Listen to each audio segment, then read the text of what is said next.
El tema de conservación. Vamos a hablar el tema de prácticas de conservación de suelos por ser uno de los elementos más importantes dentro de los ecosistemas.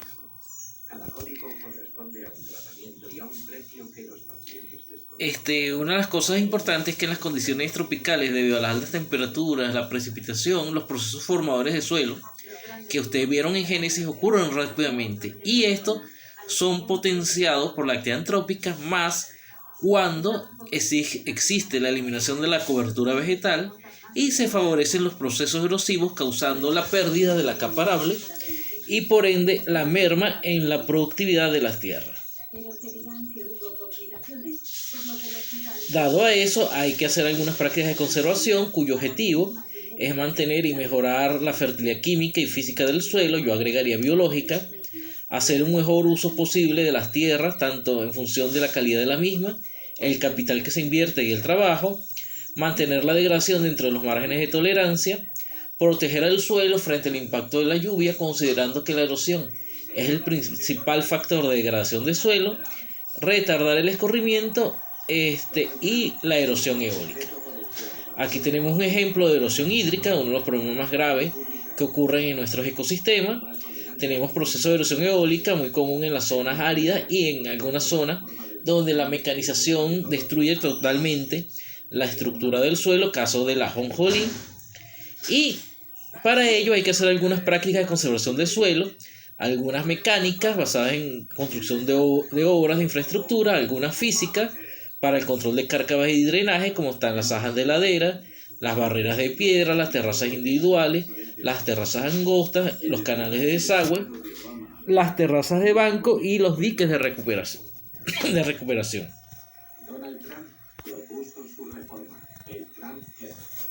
Seguimos aquí avanzando, vemos una barrera viva. El objeto de estas barreras de piedras, es servir como obstáculo para detener la velocidad del agua que viene en escorrentía. Tenemos aquí unos diques de piedra, también ese objetivo de detener el agua de escurrimiento y atrapar los sedimentos. Y la función de esas prácticas es mejorar las condiciones agroecológicas en el área de captación y disminuir el escurrimiento, disminuir la acumulación de sedimentos para proteger los embalses y evitar el deterioro de las obras en el caso de carreteras y autopistas que puedan estar sujetas a procesos erosivos. Las prácticas mecánicas que ya les había nombrado, están los canales de desviación, como su nombre lo indican, para desviar el agua que viene en exceso. Eso puede ser también zanjas. Las terrazas, que son como mesas con la acumulación de sedimentos, donde sirve para disminuir el agua escorrentía y la acumulación de sedimentos para aprovecharlos para la siembra. El sistema de toroba, que son barreras vivas en base a residuos muertos, y los diques o presas para el control de cárcava. Los diques transversales son aquellos que se usan con material muerto y que se colocan transversal a la escorrentía para disminuir el flujo con que ésta viene y disminuir su potencial erosivo. Tenemos aquí un ejemplo, el uso de los diques, generalmente de piedra. Como ya les dije, también hay unos de residuos como las torobas, muy usado en la zona árida del estado Falcón. Aquí tenemos un ejemplo de dique de piedra, no es más que un obstáculo en el curso de agua con el objeto de disminuir la capacidad erosiva de la misma. Tenemos las torobas, que es en base a residuos de vegetación, etcétera, elementos muertos, como ven acá. Hace la misma función del dique de piedra, pero en caudales que son menos agresivos, ya que este material es mucho más endeble. Tenemos aquí cómo se construye la toroba, ven las estacas, ven el material acumulado a lo largo de la misma, ven cómo sirve en un curso de agua mucho más pequeño, un flujo de agua menor, cómo sirve para atrapar los sedimentos, y que en el caso, y aquí está con residuos de vegetación, residuos muertos, los tapón también tapón toroba, que está conformado, es un tapón, pero es en este caso de residuos, igual de residuos de vegetales, residuos muertos. Aquí tenemos también el tapón. Tenemos las zanjas de ladera, que son zanjas que se construyen con el propósito de intersectar las aguas escorrentias, bien sea para acumularlas o para evacuarlas. Cuando las queremos evacuar, es porque hay un proceso de escurrimiento y cuando queremos almacenarla, preferiblemente el suelo debe ser de tipo arcilloso y esto tiene el objeto de aprovecharla en los periodos de sequía. Tenemos terrazas individuales que se usan para acumular sedimentos y agua en árboles de manera individual. Aquí tenemos una terraza individual rodeada de piedra. En este espacio se acumula el agua y es aprovechada por los árboles. Tenemos las terrazas angostas, que son un poquito más grandes y que sirven para sembrar algunos cultivos como hortalizas. Tenemos las terrazas de banco, que son más amplias, más anchas, y que vamos a ver unos ejemplos a continuación. Las ventajas de la terraza, además del control de la erosión, es que retienen humedad, permite el aprovechamiento y un valor agregado por la producción de pasto y otro material. La formación de la terraza a largo plazo es económico, no necesita mucha mano de obra, se mantiene sola. Hay utilización del producto final, como les dije, generando un valor agregado. Las hojas de que caen, eso ayuda a aumentar la materia orgánica, mejora la fertilidad del suelo y aumenta la producción en términos generales. Las zanjas de infiltración, contrario a las de derivación, tienen como el objeto acumular agua. Para ello el suelo debe ser arcilloso, la pendiente debe ser suave, menor al 1%, y el objetivo de esto es aprovechar esa agua en exceso y que la utilicen en el cultivo en épocas posteriores. Aquí tenemos una foto donada por la profesora Deyanira Lobo, profesora jubilada de la UCB, y Donald Gabriels, que es profesor de la Ghent University en Bélgica. Ambos muy colaboradores. Ellos hicieron un trabajo en La Serena, en Chile, en una zona muy árida. También hicieron trabajo en Venezuela con algunos acondicionadores de suelo que vamos a ver posteriormente. Aquí tenemos en la foto cómo en la zanja de infiltración se va acumulando agua que después puede aprovechar el cultivo que tiene aledaño. Y hay otras obras de ingeniería que lo ven ustedes en proyecto de infraestructura, como son los gaviones y los diques de piedra, los muros de piedra, para reducir la erosión, gaviones para el control de torrentes, como ven acá, presas de derivación. Y también, además de estas prácticas de ingeniería, tenemos prácticas agronómicas como sembrar en curvas de nivel, usar barreras vivas, la rotación de cultivos. Las barreras vivas, como su nombre lo indica, no son más que franjas de vegetación. Hacen lo mismo que la toroba y los diques, pero con especies que tienen un buen desarrollo radical y cierran rápidamente para interceptar el agua de escurrimiento. Las barreras vivas, como se indican, son hileras de plantas perennes, sirven para reducir la velocidad del agua de escurrimiento, impide que el flujo de agua adquiera una velocidad que produzca erosión y se pueden usar hasta suelos en 15% de pendiente. El objetivo de esas barreras es proteger al terreno del viento y la escorrentía, proteger las obras de ingeniería y zanjas de desviación, como se hace en los taludes de la avenida, donde han visto, por ejemplo, el caso del vetiver, proteger la parte superior de los taludes y promover, dado que ellos tienden a acumular sedimento, el terraceo a largo plazo, que va a ser terreno con una alta fertilidad que vamos a ganar para la producción agrícola. ¿Cuál es el requisito de esas barreras? Que formen hileras continuas, que sean de porte bajo, que sean de rápido crecimiento, que sean perennes y que cierren rápido para que generen ese obstáculo que nos impida la erosión.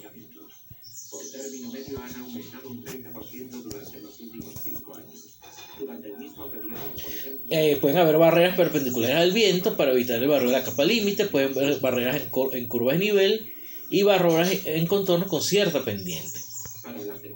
Algunos ejemplos de plantas son como el planta elefante, la leucaena, que es una leguminosa que genera nitrógeno, el vetiver, que es una gramínea, los cactus en la zona árida, la piña, el matarratón, que también es una leguminosa, y la sábila, que también es muy popular en la zona semiárida. Aquí tenemos ejemplos de barreras vivas para el control de la erosión. Y pueden ser en cultivos de galería. Tenemos aquí construcción de fajinas, esas se usan mucho para la protección de taludes. Tenemos aquí la protección de taludes usando sábila, si no me equivoco. Tenemos aquí la protección de una laguna, eso es muy común hacia la zona de Quíbor. Y tenemos ya los sistemas de cultivo que pueden ser simples, permanentes, como es el caso del café y el cacao, que generan materia orgánica y protegen el suelo de la erosión. Tenemos cultivos múltiples, cultivos intercalados, cultivos en franjas que vimos anteriormente y cultivos de rotación. La rotación de cultivos es una práctica que permite incorporar abonos verdes, y esa rotación, además de mejorar la estructura del suelo cuando metemos una gramínea, aporta nitrógeno en el caso de leguminosa y en otros casos rompe el ciclo de las plagas. El objetivo de esa rotación es mejorar la fertilidad química y física del suelo, controlar la incidencia de plagas, malezas y enfermedades, controlar la erosión, mejorar la distribución de maquinaria y amortiguar los efectos negativos producto de la erraticidad climática, como hemos visto en el tema de cambio climático. Los rollos de vegetación, que creo que lo vimos en una foto anterior, es un rollo de vegetación muerta que sirve como amortiguación transversal a la pendiente para disminuir la energía de la lluvia. Tenemos los cultivos en contorno que siguiendo las curvas de nivel, y este es un trato para evitar el efecto de la pendiente y el proceso erosivo que se puede causar. El cultivo en contorno o en curvas de nivel exige la aplicación de prácticas de laboreo y es una práctica que se usa de manera aislada para el control de la erosión, aunque es muy popular. El cultivo en curvas de nivel es la orientación en forma perpendicular o transversal a la pendiente, como ya lo habíamos nombrado.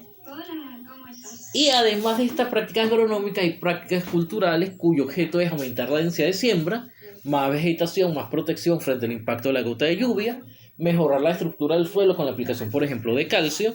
Y ahí tenemos prácticas como el uso de abonos orgánicos, que es la materia orgánica, recuerde que es una sustancia agregante, la fertilización y el encalado, el riego conservacionista para evitar riesgos que causen erosión en zonas dependientes, los sistemas de siembra conservacionistas, los sistemas de labranza que causen menor perturbación al suelo, como la labranza mínima, y el uso de acondicionadores de suelo, que ya les comenté que lo hemos usado aquí en convenio con la Universidad de Gent en Bélgica, una vez que hicimos una experiencia en el estado Falcón y en el estado Nueva Esparta, y la experiencia del profesor Manuel Enrique usando acondicionadores a base de especies cactáceas. La fertilización es una práctica agronómica que la producción de biomasa del cultivo. Esta biomasa va a aumentar la producción de materia orgánica, además que va a tener una mayor densidad radical y una mayor vegetación para protegernos frente al impacto de la gota de lluvia. Los abonos orgánicos también lo deseamos por el aporte de la materia orgánica como sustancia agregante, mejora la fertilidad química del suelo, aporta nutrientes, aumenta la retención de humedad. Lo más importante desde el punto de vista físico para disminuir la erosión es que mejora la agregación y la estabilidad estructural, retiene micronutrientes, aumenta la capacidad de intercambio catiónico, que también está asociado al tema anterior que vimos para evitar la exhibición de plaguicidas, y disminuye la fijación de fósforo. El manejo de riego es para tratar de usar sistemas de riego que perturben menos al suelo. Y tenemos los sistemas de siembra como contorno, triangular y sistema de labranza conservacionista para evitar la erosión del suelo. Con la labranza queremos mejorar el almacenamiento de agua, queremos retener más humedad, queremos mantener la estructura superficial, queremos mantener una buena capacidad agregada para que el agua infiltre y no se acumule en el suelo, queremos disminuir la densidad aparente para evitar la compactación, queremos mantener residuos superficiales que después van a incorporar más materia orgánica y queremos regular la temperatura del suelo. Finalmente, desde el punto de vista químico, hay acondicionadores como las policrilalamidas, PAN, el biosol, que se usa, las emulsiones asfálticas y el terracoten, que fue el que les comenté, que tuvimos una experiencia en Falcón y Nueva Esparta, y las coberturas del suelo, que es dejar el suelo no desnudo, sino con cobertura, que intercepten el agua de lluvia, que eviten el sellado superficial, que incrementen el almacenamiento de agua, que mejoren la porosidad del suelo por la mejora de la estructura, que aumenten la actividad biológica del suelo, que regulen la temperatura del mismo y que disminuyan la evaporación, sobre todo en zonas semiáridas, donde la evaporación supera ampliamente la precipitación. Esas coberturas pueden ser barbecho, pueden ser arbustivos, pueden ser cobertura de pasto, pueden ser leguminosas o pueden ser mulch. Y los abonos verdes, que ya son abonos que nosotros los sembramos y no lo dejamos en la cobertura, sino que lo incorporamos al suelo para facilitar la degradación por parte de los microorganismos, y en algunos casos, al incorporarse leguminosa, estamos contribuyendo a la fijación de nitrógeno. La ventaja de estos abonos verdes: deben ser de fácil establecimiento, deben crecer rápidamente, deben tener una buena relación carbono-nitrógeno que facilite su descomposición, deben ser fijadores de nitrógeno, no deben ser una fuente de hospederos de plagas y enfermedades, deben ser competitivas para que no sean desplazadas por las malezas, deben ser fáciles de erradicar para que no se conviertan en maleza, deben ser tolerantes al estrés del clima y el suelo, y deben ser rústicas. Las desventajas de los abonos verdes es que esto genera un costo de semilla, algunos no se adaptan a condiciones extremas de pH, pueden ser un riesgo latente de diseminación de plagas y enfermedades, y pueden competir con el cultivo por agua o nutrientes. Aquí tenemos, en el caso de erosión, cómo medirla. Tenemos una parcela de erosión. Aquí tenemos parcelas para la medición de producción de sedimentos. Esto resulta a veces costoso. Y esto es lo que se hace para monitorear si esas prácticas de conservación de suelo que estamos promoviendo logran su propósito.